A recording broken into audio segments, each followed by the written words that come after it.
Nietzsche é um dos maiores críticos, né, que existem em relação ao cristianismo, justamente por ele ser a favor daquilo que você mesmo colocou, né, como transvaloração dos valores. Esses valores que, na verdade, o Nietzsche defende são os valores dos fortes, né, na medida de delimitar isso como vontade de poder. Basicamente, enquanto Freud, que veio bem depois do Nietzsche, dizia que o homem tem as suas pulsões no Eros, o Nietzsche vai dizer que as pulsões do homem estão, na verdade, na vontade de poder, né? Então, essa vontade de poder, ela, de certo modo, foi enfraquecido ao custo civilizacional. Eu costumo falar para o pessoal aí mais próximo que para entender Nietzsche em outros termos, com outras conotações, mas similarmente, é só você estudar Freud, porque o Freud ele se vale muito, muito do Nietzsche, mas ele não dá os créditos, infelizmente. É claro que o Nietzsche é um filósofo e Freud é um psicanalista, há diferenças aí. Freud não tem, por exemplo, a concepção histórico-filosófica que tem o Nietzsche. Mas, ao meu ver, são muito parecidos, né? E como eu repito aqui, né, quem se valeu de um e de outro foi Freud se valendo do Nietzsche, que Nietzsche veio primeiro. Mas o interessante notar a diferenciação que o Deleuze faz em relação aos tipos de niilismo. Porque muita gente fala que o Nietzsche era niilista sem perceber que, na verdade, a grande tentativa do Nietzsche, infelizmente a gente ficar louco, né? Por uma doença que ele teve, inclusive o pai dele também teve essa doença, é a tentativa de vencer o niilismo. E vencer o niilismo através justamente disso, da vontade de poder, através dessa transvaloração dos valores. Então, você tem lá a crítica que o Nietzsche faz, conforme Deleuze, ao niilismo negativo, ao niilismo reativo, ao niilismo passivo, desembocando, enfim, num certo niilismo ativo, que é uma questão à parte, talvez seja até uma problemática em termos de conceituação. Mas o negativo tem a ver com os religiosos. Tá? É você negar, você reduzir a vida a uma negação por conta de um mundo superior. E isso cai no platonismo, no cristianismo, de certo modo no budismo, que o Nietzsche também faz uma grande crítica aí ao budismo, embora comparando com o cristianismo ele faça um certo elogio. Ele faz uma crítica ao niilismo reativo, que é a ideia do niilismo positivista. O reativo é aquele que reage ao mundo dominado pela esfera dos mitos, segundo ele, obviamente. Então você ressurge o mundo pelo cientificismo, certo? Como resposta a tudo isso, que desemboca no naturalismo, no racionalismo, no empirismo e, por consequência, no positivismo.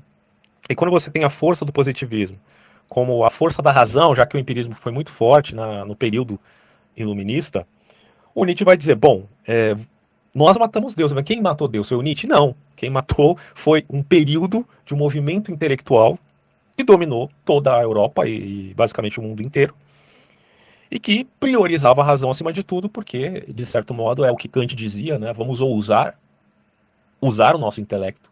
E usando o nosso intelecto, nós vamos sair do quê? Da infância, para alcançar, então, essa razão. E mediante o alcance dessa razão, nós alcançaríamos um patamar mais elevado e por aí vai. Embora o próprio Kant dê uma limitação específica bem clara ali em relação à própria razão, né? A razão julgando a razão e por consequência limitando a própria razão, e nesse sentido podemos dizer aí uma crítica à metafísica, a não ser pelos costumes, porque quando se fala de ética, aí se aceita a metafísica.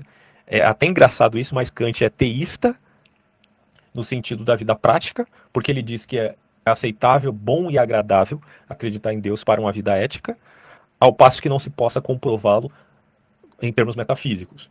E isso redunda, obviamente, no agnosticismo. Né?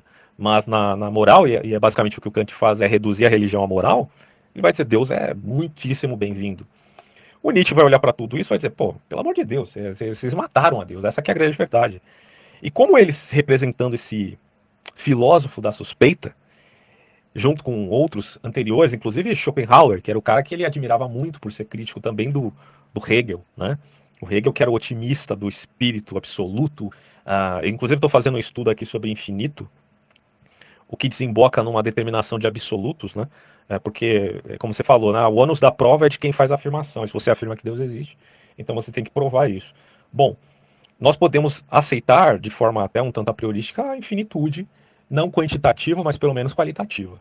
E isso é uma substância, não sei se posso chamar de substância ou de processo, é um imbróglio terrível esse tema, cara, que eu estou estudando, mas eu posso colocar aqui como um aspecto da necessidade. O que o Anaximandro lá atrás, né, como o pré-socrático dizia, chamando de apeiron, ou uma substância ilimitada, né, o não limitado, a gente poderia chamar de Deus no sentido metafísico. É um tema bem interessante aí para se falar a respeito de uma crítica realmente contundente ao materialismo, o que implica em dizer que o ônus da prova não é só necessariamente do teísta, mas também do materialista, uma vez que ele utilize conceitos metafísicos para valorar sua cosmovisão de mundo e, ao mesmo tempo, oculte esses termos metafísicos como se ele não estivesse usando.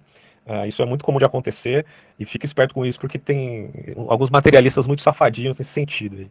Bom, só para finalizar esse áudio para não ficar muito grande, no meu entender, a crítica do Nietzsche se pauta então nesse conceito de que nós precisamos transvalorar os valores, porque os verdadeiros valores são os valores dos fortes, certo? É uma crítica aos valores dos fracos, aos valores das ovelhas, né? Daqueles que se submetem às instituições. Ele é um crítico nesse sentido. Então, o que é os valores dos fortes? O valor do forte é aquele que supera o niilismo negativo, do platonismo do povo, que é a religião, e do próprio platonismo em si mesmo, que é dual, dualista, porque Nietzsche consegue, é surpreendente isso. Nietzsche entende o dualismo que depois o Schaeffer vai falar na obra dele. Existe um dualismo. E como que se vence isso? Né? Esse homem dividido. Você tem então o reativo, que acaba desembocando também em niilismo. Ele também é niilista. Ele se apega ao processo cientificista como se ele fosse viver eternamente. Mas isso é falso. É uma crítica ao positivismo. É uma crítica também ao marxismo, de certo modo, em termos de criticar o historicismo que se vê em Hegel. Você pode criticar, por consequência, o marxismo, porque o idealismo dialético que você vê em Hegel, você vê o materialismo dialético em Marx. Então, no fim, é historicismo, é a mesma bosta, e é sujeito à crítica que Schopenhauer fazia quanto a Hegel. Só que o Schopenhauer ele também cai no niilismo, que é o niilismo passivo, que é você olhar para o mundo e negar e ver que a vontade pode nos levar a caminhos que tiram a nossa paz. É um certo budismo moderno, né, do Schopenhauer, algo muito mais do que isso, mas simplificando, similar a isso. E o Nietzsche fala, não, tá tudo errado essa merda, não tem como você se apegar nem ao niilismo negativo, reativo, passivo. Nós temos que ter, se é para ter niilismo, no sentido de reconhecê-lo, nós temos que ser ativos no mundo, ou seja, vamos valorar a nossa força, a nossa capacidade de força. É engraçado que eu estava assistindo um tempo atrás aí umas palestras do Giacoya sobre Nietzsche, e o Giacoya é um dos maiores especialistas de Nietzsche, né? E ele me fala muito sobre esse conceito de Nietzsche quanto à consciência, porque o Nietzsche ele não é um crítico apenas da religião, ele é um crítico da moral. Você pega a obra A Genealogia da Moral dele, é basicamente isso. De onde surge a consciência moral do homem? Ele critica exatamente até mesmo isso. Tá? Quando você pega essa crítica que ele faz ao cristianismo, ao utilitarismo, ele critica até o darwinismo, porque ele vai falar, não, o homem não está aqui só para sobreviver, vide Darwin, ele não está aqui só para viver para o todo, como no utilitarismo, né? Onde em uma redução ao absurdo você acaba desvalidando esse tipo de argumento, porque você vai estar dizendo que sacrifícios são válidos, né? E nem no caso do cristianismo, como moral dos fracos, como ele chama, e é totalmente criticável por isso.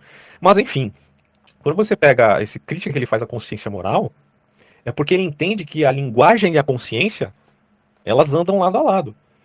Então, a consciência ela se desenvolveria justamente para a gente ser entendido em termos de comunidade.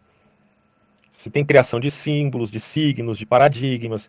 Tudo isso é internalizado e nesse ínterim é levado a cabo na sociedade. O que significa que o homem, segundo ele, o homem civilizado, quanto mais civilizado ele é, mais ele se torna ultraconsciente das suas responsabilidades e por isso ele é recalcado nos seus instintos. Aí quando você pega a obra do Freud, que é o mal-estar da civilização, você vai ver que é exatamente a mesma coisa que ele está falando lá, né? Quer dizer, que o homem abandona os seus desejos mais profundos, instintos, justamente porque ele tem que viver em civilização. E não tem jeito, ele vai ter que sublimar. No caso de Freud, tem a saída da sublimação, certo?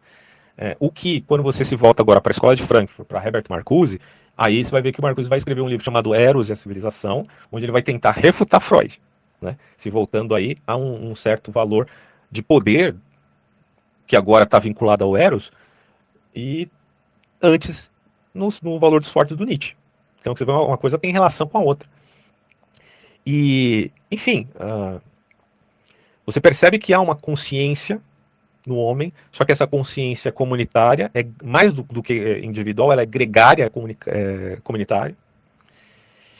E daí é que vem a culpa originária. A culpa originária do Nietzsche não é a culpa que existe em Adão e Eva, obviamente, mas é a culpa que existe na formação da consciência do homem em comunidade, né? No sentido de que seja um ser não individual, mas uma consciência coletiva, né?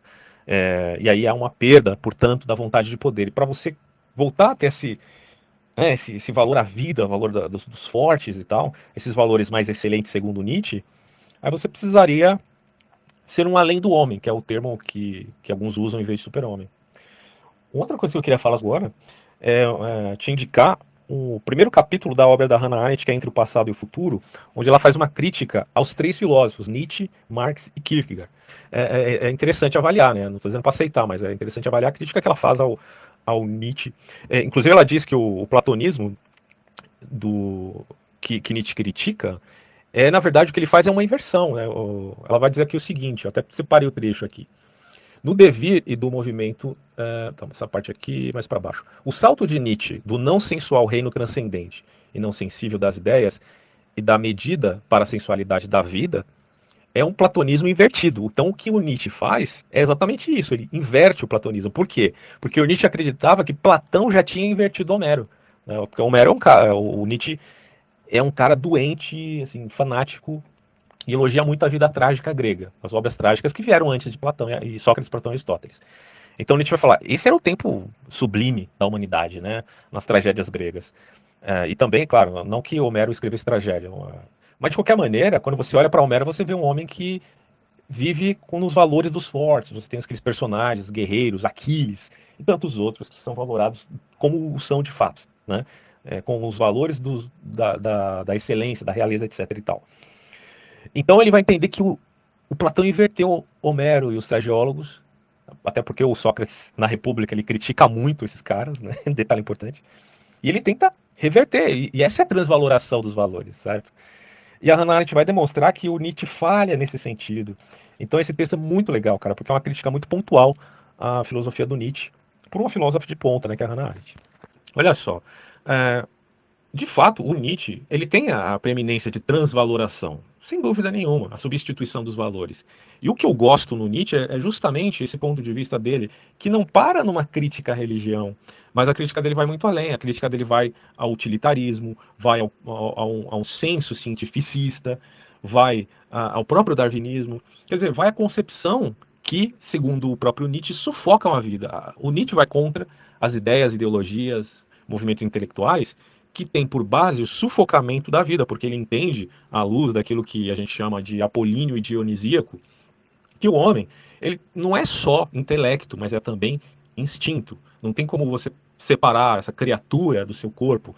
É um ser psicossomático, embora esse termo psicossomático não esteja na obra do Nietzsche, né? Tem que tomar cuidado, mas enfim, nós sabemos que o ser humano ele também é corpo, e aí entra aquela questão, o corpo é veículo do ser como tal, ou a essência, ou o corpo é o próprio homem também, né? É uma questão extremamente complexa na filosofia, porque aí você retoma aquele dualismo muito forte em Platão, que era exagerado, que caía no ascetismo. Quando você chega em Plotino, o Plotino é o cara que vai falar a respeito do mal como ausência do bem. Muita gente confunde achando que esse conceito nasce em Agostinho, muito pelo contrário, esse conceito nasce em Plotino, e como Agostinho era um ferrenho estudioso do neoplatonismo, ele toma esse conceito e elabora dentro da perspectiva cristã, tentando amenizar um pouco aquela radicalidade, porque Plotino literalmente dizia que o corpo é mal, e por o corpo ser mal, de um ponto de vista até um tanto gnóstico, embora Plotino faça críticas também árduas ao gnosticismo, mas claro, do ponto de vista específico dele, ele dirá, o corpo é mal. Agostinho vai dizer, não, o corpo não é mal, porque tudo que Deus criou é bom, né, segundo Gênesis, então não pode ser mal. Mas ao mesmo tempo, na prática, na vida prática, Agostinho foi a seta, por conta da influência, inevitavelmente, da patrística, né? Não vou dizer que todos os pensadores da patrística, eles eram ascetas.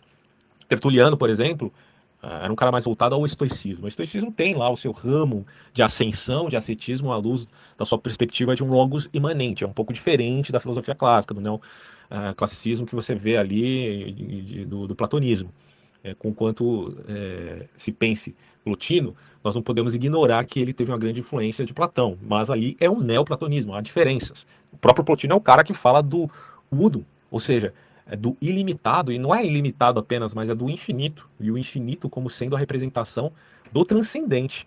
Eu estou estudando muito essa coisa de infinito, por isso que eu estou falando aqui, cara. Mas tudo bem, vamos voltar ao tema. Olha só, Plotino achava que o corpo é mau. Tanto que quando quiseram representar o corpo de Plotino, ele falou: ah, não, essa carcaça já é feia pra caramba, vocês ainda querem representar isso numa pedra? E eu tô querendo sair daqui. Os gnósticos achavam que o corpo é a prisão da alma.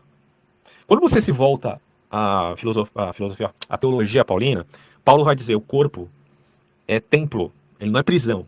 Olha a diferença. Eu discutia muito com um camarada nosso aqui, e ele se voltou mais com essa coisa de gnosticismo, não sei o quê. Mas nas nossas discussões, nesse grupo e em outros, o que se percebia é que o gnosticismo, embora ele não aceitasse essa conotação, é a representação de inversões, né?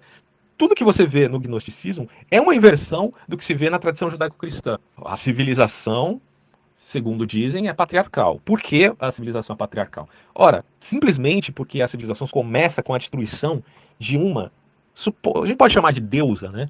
Se eu não me engano, era a representação do dragão, ou a serpente sinuosa, Tiamat. Na medida que há essa destruição dessa serpente, se eu não me engano, na mitologia babilônica é assim, Marduk destrói a serpente, porque a mitologia babilônica estava muito vinculada também à mitologia sumérica.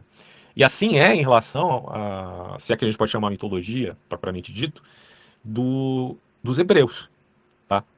Quando você se volta aos sumérios, você percebe que ali, textos mais antigos que a Bíblia, acabam por influenciar muitos aspectos relativos ao molde como é feito a religião hebraica, né, dos antigos hebreus. Quando você se volta ao Egito também, você tem certas conotações ali. Isso é muito importante no estudo de história. Mas, enfim, a civilização é patriarcal porque ela começa destruindo uma deusa. E a mulher é culpada pelo pecado porque ela se deixou levar pela serpente. Veja, a serpente é uma representação feminina. Então, a vinculação que é feita, muito interessante, entre os gnósticos, que são esses que dizem que o corpo é prisão da alma, e entre a política atual, que se vincula ao modus operandi, digamos assim, de uma revolução costumaz, e por isso que eu citei o livro da Hannah Arendt, porque a Hannah Arendt não está dentro desse raciocínio que eu estou delineando aqui, tá? Mas, ao mesmo tempo, a ideia dela se encaixa na obra Entre o Passado e o Futuro, justamente no primeiro capítulo. Quando ela coloca Marx, Kierkegaard, e ela fala também do Hegel, mas muito mais do Nietzsche, do Marx e do Kierkegaard, que eles representam não necessariamente uma revolução. Eles representam, na verdade, uma espécie de alteração, uma espécie de inversão das coisas, certo? E esse pensamento da inversão, ele já nasce no segundo, no terceiro século. Claro que você tem rastros do gnosticismo, que poderíamos chamar de proto-gnosticismo, em Plotino, mas antes dele também, obviamente, em Filo de Alexandria. E Filo de Alexandria também é um cara que fala de uma transcendência infinita, etc e tal, que dá a conotação de corpo, alma e espírito, que você acha lá em Paulo, então parece que teve digamos, poderíamos colocar assim como influência indireta, se é que não foi direta, porque Paulo não cita Filão de Alemão, mas não era costume dos povos antigos também fazer citações, né? Até porque muitos alegam que algumas cartas de Paulo não são autênticas dele próprio, mas são dos discípulos dele. Mas enfim, o que se percebe aí é uma influência. Mas os gnósticos, na medida que eles se manifestam como tal no gnosticismo propriamente cristão, embora nem todo gnosticismo fosse cristão, tendo uma conotação de que o corpo é prisão da alma, eles se voltam à antiguidade, que vai ainda além do Filão de Alexandria, que é o orfismo. Quando você estuda o orfismo e toda a estrutura do pensamento órfico, primeiro que parece que tem um parentesco muito grande ali com o hinduísmo, né?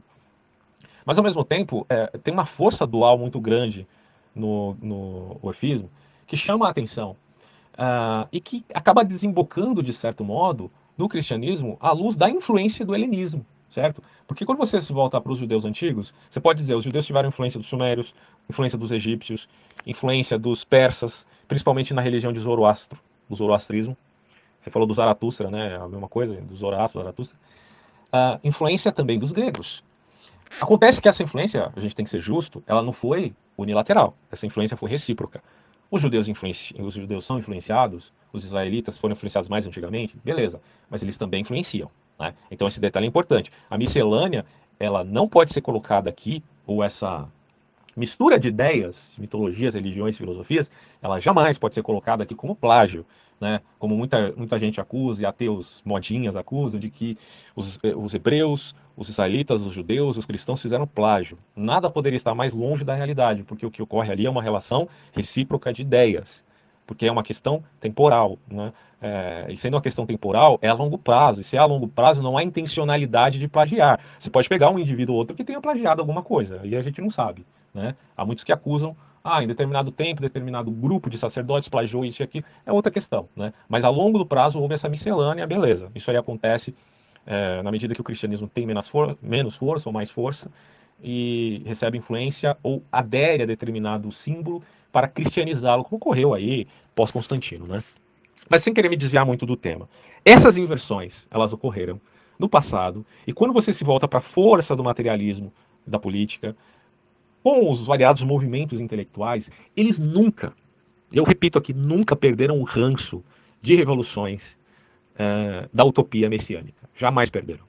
Quando você olha para o materialismo e para o rastro histórico, você logo vai perceber que, inevitavelmente, inequivocadamente, eles têm sim essa vinculação com o pensamento do messiânico, que era um caldeirão no primeiro século, certo? Porque ganhou força com séculos anteriores. É o período interbíblico. No período interbíblico você tem, como a gente já comentou aqui antes, a fomentação de várias obras que a gente coloca como literatura apocalíptica, que foram se manifestando ali com Enoque, Jubileu, o Testemunho dos 12 Patriarcas, o Testemunho de Moisés, e várias obras que foram nascendo, né, naquele caldeirão messiânico e que desembocam no primeiro século. Então a mentalidade messiânica era muito forte ali. Não necessariamente estou dizendo que Jesus não represente o Messias manifesto na história, porque na história Jesus é o Messias, inevitavelmente. Porque isso se caracteriza paulatinamente no mundo real, né? Não é só uma questão teológica. Jesus é uma figura tida como ungida, mas porque é de fato ungido. Inevitavelmente, se ele é ungido, ele é o Messias, né? Agora, fica a questão. Jesus representa o Messias dos judeus, pensado pelos judeus, escrito pelos judeus, principalmente aí eu falo judeus, não só qualquer judeu, estou falando dos profetas. Porque quando você olha para Ezequiel 40, 48, os capítulos, você vai perceber que aquele período de reavivamento judaico nunca aconteceu. E se supõe que, se vier a acontecer, acontecerá no momento da manifestação do príncipe. E nada mais é, se a gente for ver, o príncipe lá de Ezequiel 40, 48 é o Messias, né? Pelo menos é um Messias, não posso dizer que seja o Messias. E o que se percebe é, de certo modo, uma parousia judaica, ou seja, a chegada de um príncipe e da restauração que ocorrerá em Israel, que aquilo representa uma mentalidade completamente judaica. Não é? É alegórico aquilo ali, com todos aqueles detalhes? Dificilmente. E aí o que você pensa? Bom, como é que coaduna isso aqui com o cristianismo? Não sei. Mas eu sei que, historicamente falando, Jesus é um Messias e não tem como negar isso. Né? É um ponto importante. Agora, o que eu estava dizendo é que não se perdeu, cara. Não se perdeu essa conotação de um certo messianismo e de uma promessa de um mundo melhor. A promessa de Jesus era da chegada do reino de Deus. Muitos dizem esse reino não veio, outros dizem esse reino veio espiritualmente. Mas o apelo ao espiritual ele acabou desembocando em uma crescente e paulatina simbolização de dogmas, doutrinas. Ou seja, aquilo que eu sempre critico aqui, que é o método alegorese ao seu extremo. Algumas coisas podem ser alegorizadas quando o próprio autor bíblico diz que elas são simbólicas, beleza, não tem problema. Mas certas coisas que o autor bíblico diz que é literal, é aquilo que o autor quis dizer, mas é alegorizada pelo intérprete, aí é problemático. É um problema extremo de exegese. E esse problema de exegese se viu em toda a história com a igreja católica. Né? Então, assim, só para não me alongar muito, quando você se volta para esses movimentos materialistas que conseguem superar o idealismo que existia em Fichte, em Schelling, em Hegel, porque eles são manifestações basicamente românticas, né, do pensamento, embora seja um pensamento extremamente refinado, e eu quero ver alguém refutar efetivamente o Hegel. Tem que ter culhão para refutar o Hegel, né? Mas tudo bem. Não que eu concorde com o Hegel aqui, mas era o idealismo. Quando você tem esse rompimento do Hegel com o Feuerbach, e veja que o Nietzsche teve grande influência do Feuerbach, é um detalhe importante. Feuerbach é um cara que vai seguir os preceitos hegelianos, mas sem o idealismo. Né? Quer dizer, vamos voltar para a natureza, para a matéria. É um pensamento, de certo modo, naturalista. E embora o Marx critique os jovens hegelianos, e também o Feuerbach, que pode ser colocado ou não como jovem hegeliano, o Marx ele vai ver as coisas do ponto de vista do homo economicus. E a crítica que o Marx faz ao homo economicus, a meu ver, é completamente adequada, certo? Porque o homo economicus é aquele cara que não necessariamente o Marx se volta a essa figura, né? Mas ele diz que a alienação, o cara faz um produto, o trabalho, a, e aquilo é vendido e não se considera o suor, a lágrima e o sangue que foi derramado para se fazer determinado trabalho, e não se paga o trabalhador justamente por isso, e isso representa uma alienação. Então, não há críticas a se fazer nesse ponto. Ele está certo, até porque no momento que ocorre a Revolução Industrial, tem muitos exageros ali em relação aos burgueses, que dominavam os meios de produção, e em relação aos trabalhadores que trabalhavam por um custo baixo. Mas por quê? Porque era o começo, né? Se a gente for ver, a melhoria de vida dessas pessoas foi muito grande. E aí, eu dou uma outra dica, que caso você tenha interesse e não tenha lido ainda, que é a obra Seis Lições, de Ludwig von Mises. O Ludwig von Mises é o cara que vai falar desses temas de uma maneira assim, bem profunda. Mas só continuando, né? Quando você pega agora o Nietzsche como inversor de Platão, e por que Nietzsche quer inverter Platão? É como eu falei antes, né? Porque ele acreditava que Platão é que inverteu Homero, né? Platão, já que os gnósticos têm a fama de inversores, os gnósticos inverteram a serpente. A serpente não era tão má assim, porque ela trouxe conhecimento para a humanidade. Os gnósticos inverteram Deus, porque Deus agora não é o supremo Deus, ele é o demiurgo. Existe o En Sof, para a Cabala, inclusive, vai falar muito desse En Sof aí, que é a representação de um supremo sem limites, e esse supremo sem limites é uma transcendência, né? A manifestação, portanto, de um ser que tenha determinação é a negação, de certo modo, desse Ensof. E aí você cai também na mística. Isso aí é basicamente gnosticismo, de outros termos, manifesto agora na cabala judaica. Mas aqui eu não estou querendo ser leviano e colocar o gnosticismo, primeiro, não é bloco monolítico de fato, e segundo, o gnosticismo de fato é um estudo complexo e aí você tem que ver, né? Tem muitos autores que têm influência gnóstica profunda na modernidade e que são e o estudo desses autores são extremamente legítimos. Cito aqui para você um deles, que é o Jung. Foi o discípulo de Freud, rompeu com Freud, porque Freud era um imanentista desgraçado, um materialista completo, achava que tudo era Eros. E o Jung vai falar, cara, não é assim. Quando a gente estuda os sonhos, as intuições, a consciência, poxa vida, até a previsão do futuro que ocorre, em algumas ocasiões, tudo isso representa algo muito maior. Então, o Jung é uma representação de algo que foi influenciado pelos gnósticos e que não pode ser amaldiçoado pelo crentão lá que diz que isso é do anticristo, né? É uma coisa que a gente tem que separar. Mas, voltando, se a gente tiver que escolher algum grupo que represente efetivamente o que nós poderíamos chamar de anticristão ou anticristo, os gnósticos, cara, caem como uma luva. E os materialistas que representam esses gnósticos, como eu estava falando no outro áudio, à luz do pensamento de um autor muito bem quisto, né, para os conservadores da direita brasileira, que é o Eric Vergen, que foi adotado, né, por nós aí, justamente por conta de muita gente que leu e recomenda aqui no Brasil, autores portugueses e brasileiros, porque o Eric Vergen é um protestante que faz uma crítica também ao protestantismo e à reforma. Ele tem alguns pontos ali que acabam se conciliando com o catolicismo, embora não fosse católico, mas ao mesmo tempo ele faz uma crítica aos movimentos modernos, dizendo que esses movimentos modernos são uma continuidade do gnosticismo do primeiro século, do segundo século, terceiro século, de Nag Hammadi, né, da tradição de Nag Hammadi. Muitos criticam ele dizendo, não faz sentido isso, cara, não faz sentido. Porque quando você vincula essas coisas, há uma dificuldade na medida que você faça saltos lógicos, né, meio conspiracionista. Mas os frutos, é por eles que se conhece a árvore. E se olhar para os frutos, você vai perceber que há uma vinculação sim. Eu não vou entrar muito no mérito dessa questão, mas dá para perceber que há essa vinculação. E quando você pensa agora no Nietzsche, falando da transvaloração dos valores, ele está dizendo, Platão, no seu dualismo, assim como os gnósticos eram dualismo, embora Nietzsche não está citando os gnósticos aqui, Platão inverteu Homero. Ele inverteu a vida, né, porque a verdadeira vida está na carne, no sangue, no mundo como tal. E ele está se voltando a esse mundo dual. Se a gente for ver uma crítica mais adequada daquilo que Nietzsche vai chamar de moral dos fracos, eu não vou nem dizer moral dos fracos, mas podemos colocar do niilismo. Os gnósticos também caem com uma luva. Então, você veja que eu estou colocando agora Nietzsche do lado dos cristãos, fazendo uma crítica aos gnósticos. Quando Nietzsche escreve o Anticristo, e faz toda a sua crítica, é engraçado porque parece que a crítica dele deveria se voltar mais para os gnósticos, porque a crítica dos cristãos é exatamente, não vou dizer a mesma, mas muito similar ao que ele está falando em relação àqueles que abandonam a vida em prol de uma outra, certo? Essa crítica pode caber sim aos cristãos, principalmente daqueles mais ascetas, da patrística, que posteriormente são superados por uma visão mais naturalista, atomista, que é menos ascética? Sim, sim, sem problema nenhum. Mas o Nietzsche, me parece que ele não pensou, até porque não, essas descobertas não tinham aflorado, né? Principalmente as de Nag Hammadi, do gnosticismo antigo, para entender que os gnósticos são os verdadeiros duais. O dualismo forte está mais no gnosticismo do que no cristianismo, né?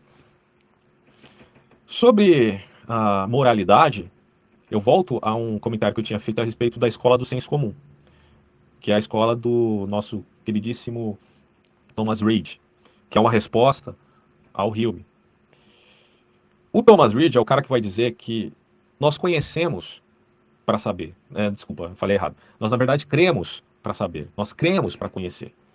Então, ah, se nós compararmos esse pensamento do senso comum com o Nietzsche, nós vamos ver que o Nietzsche cai num problema. Porque o Nietzsche meio que está defendendo uma moral não inata. Né? A moral não é inata, não existe lei moral. Existe convenções. E como ele é crítico das convenções, ele vai dizer o que no fundo vai valer é a vontade de poder. Então, meu caro, nós vamos desembocar numa aristocracia. Se a aristocracia e transvaloração dos valores, está destruindo os valores, né? Que valores são esses? Os judaico-cristãos, da filosofia clássica, do direito romano, do iluminismo, do positivismo, do utilitarismo, do darwinismo. Todos esses valores estão sendo destruídos, do naturalismo. O Nietzsche está destruindo tudo. É uma navalha. E essa navalha não acerta só esses que são criticados pelo Nietzsche, afeta o próprio Nietzsche, certo?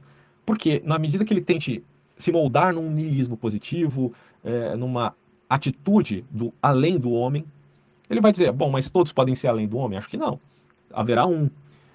E quando você olha para esse além do homem, ou esse Messias, entre aspas, você se volta agora ao pensamento gnóstico no seu modus operandi político e não transcendental.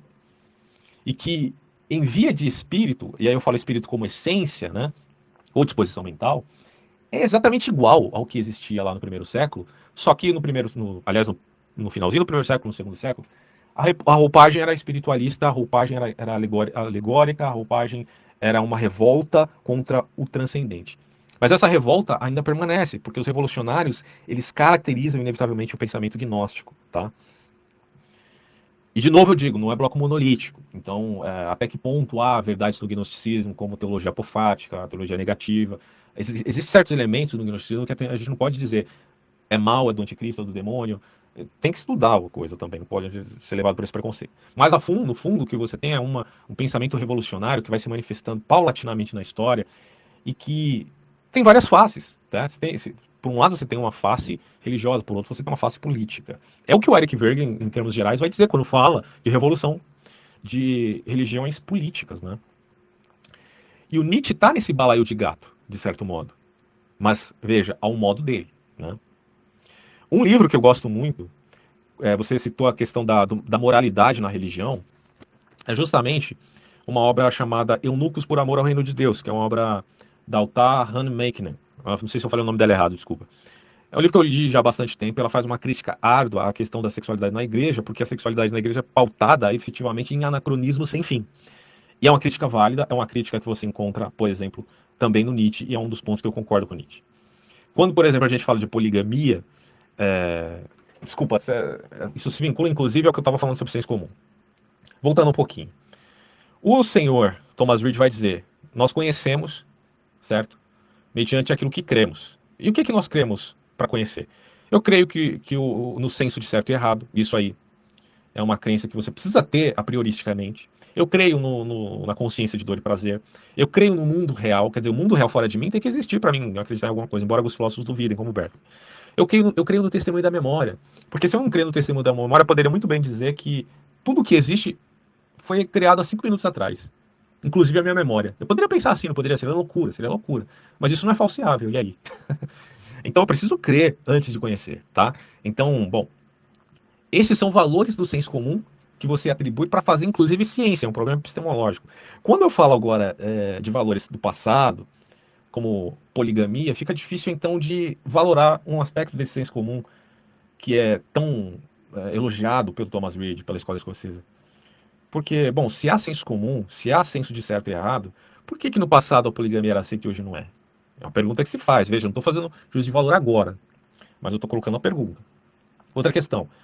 Relações antes do casamento. Bom, na tradição judaica é uma questão de idade, né? É, o jovem se casando com 13, 12 anos. Púberes, né? A gente poderia colocar, na medida que os hormônios estão manifestando na vida do jovem, é púbere, ele já pode casar, né? Quer dizer, na Grécia Antiga, você tinha a instituição da pederastia, que era jovens, né, sendo assediados por pedagogos. Pedagogos não, os pedagogos na verdade protegiam. Eles eram assediados pelos arautos ali, que queriam ensinar-lhe alguma coisinha, muito além, claro, da questão física, mas também a questão física. Ah, mas também os casamentos eram com jovens. Você tinha, se não me engano, Platão dizendo que a melhor idade para se casar é após os 30 anos, no caso do homem, se casando com jovens de 13, 14 anos. Então, no caso das mulheres, né? Então, não tem como a gente querer fazer comparações entre nossa moral atual com a do passado. E aí você tem um certo relativismo nesse sentido. Variados outros valores que são colocados em pauta hoje, tidos como errado, que no passado não era. Mas a resposta da escola escocesa seria: bom, tudo bem, mas existe certo senso, e esse senso não implica em que haja especificação. Né? O senso de certo e errado já existia no passado e sempre existiu, e é esse senso que deu ao Nietzsche a capacidade de fazer uma crítica, certo? À sociedade atual, que vive de acordo com a moral do rebanho. Foi esse senso de certo e errado que deu a ele essa crítica, que ele tornou específica. Mas a especificação é uma coisa, o senso já está nele. E é nesse sentido, aí a gente tem que dar mais ponto para o Thomas Reid do que para o Nietzsche. Porque o senso de certo e errado é justamente o que fez o Nietzsche fazer as críticas dele, certo? Então, eu acho que a crítica do Reid é muito válida, inclusive, para refutar essa ideia de moral não inata, né? Só para finalizar a questão das constituições, né, o fundamento da nossa Constituição, o fundamento ele é judaico-cristão? Em certo sentido, sim. Como você colocou dessa obra aí, eu não conheço. Mas eu sei que o fundamento do direito é romano. Isso é inevitavelmente, inclusive colocado nessa obra da Arendt. O fundamento do direito na sociedade atual ocidental é baseado no direito romano, que por sua vez ganhou contornos judaico-cristãos. Portanto, a gente pode dizer que os pilares da civilização ocidental, judaico-cristianismo, filosofia clássica e direito romano. E eles desembocam no certo positivismo, né, em termos de constituição, porque o positivismo ele representa justamente o que a gente pode chamar de especificidade dentro do senso comum do que é certo e do que é errado. Né? É o discernir na especificidade porque nós vivemos na imanência. E a imanência implica em um aspecto temporal. E se é temporal, algumas coisas têm que ser alocadas de modo contingente. Mas isso não implica que a gente perdeu o senso do que é certo e errado. Muito pelo contrário, o senso de certo e errado sempre esteve no homem. E ele tem que admitir isso a prioristicamente para aplicar as especificidades na contingência. E aí é que entra a modulação da ética como ciência humana. E a ciência humana justamente porque não tem como criar formas para a ética. E esse é o erro dos revolucionários. Quando eles tentam fazer tecnicidade sobre comportamento humano, sobre economia, sobre ética, sobre valores. E aí você entra naquele malfadado politicamente correto aí da teoria crítica dos frankfurtianos, de outros movimentos que são tenebrosos, que são ditaduras de minorias. Bom, chega, né? Vou parar por aqui. Até